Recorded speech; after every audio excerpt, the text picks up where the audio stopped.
Alright, hello guys.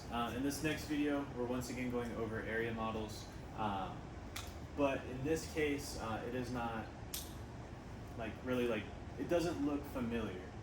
It's the same thing that we did in the last video that we've been doing for over a year when we're factoring, we're multiplying expressions, where we have boxes, we fill out the outside, we fill out the inside. It's the same thing, but in this case, we just have scaled kind of geometric figures. So a big, square, that represents x squared. And then the thinner ones are just going to be x. So if they're going up and down, side to side, those ones just represent x. And then the smaller squares, those represent 1. So this is more like doing an area model in a geometric sense. But we're still going to do the same thing that we did in the last video. So don't get overwhelmed by all the boxes and all the different shapes. It is still the same procedure we did in the last video. So what we're going to be doing is, before in the last video, we had a box that looked like this. We had to put something in here, something here, here, here, and then 4 things on the outside. So something here, here, here, here. We had to put a number outside each of the outside boxes. Well, here we have all the inside boxes filled in already. We just need to put something outside of each box on the outside. So that means in this case, we need to have something here, something here, something here, something here, here, here, here, here. It's not going to be 4 by 4 every time. It might be something different, just depending on how many boxes we have in said figure.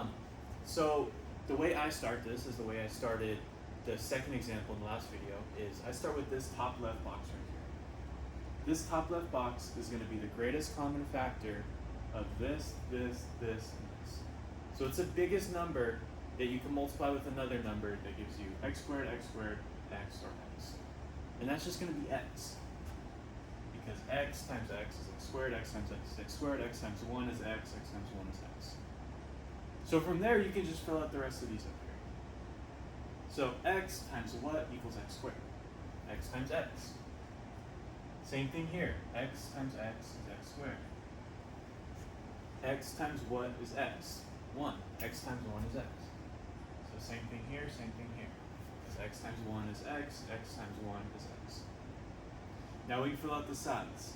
X times what is x squared? X. We can kind of check our work here too. X times x is x squared. X times 1 is x times 1 is x. So we're still good at this one. Now for these two, x times what is x?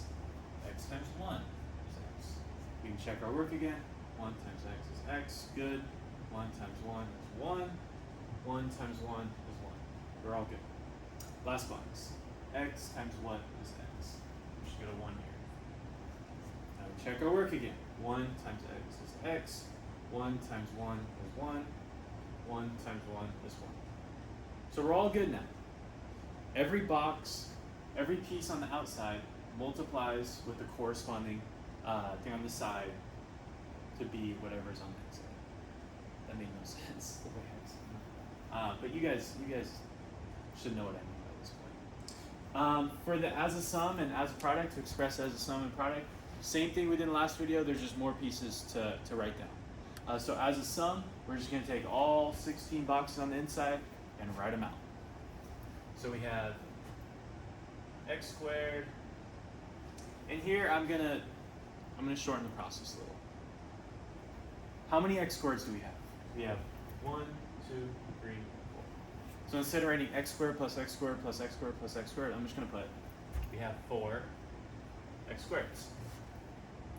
How many x's do we have? 1, 2, 3, 4, 5, 6, 7, 8. We have 8 x's. I'm just gonna put plus 8x. How many 1's do we have? 1, 2, 3, 4. So that means that we have 1 plus 1 plus 1 plus 1. So we put plus 4. And then as a product,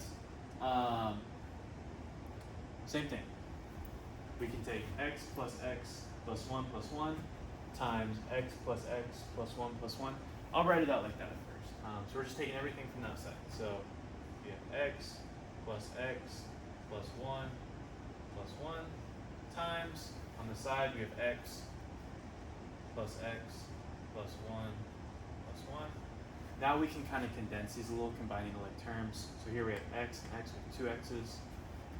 So 2x, 1 plus 1 is 2, so plus 2.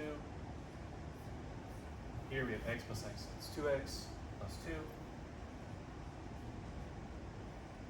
And so this is our final expression as a product. You could write it as 2x plus 2 squared on Find You Ready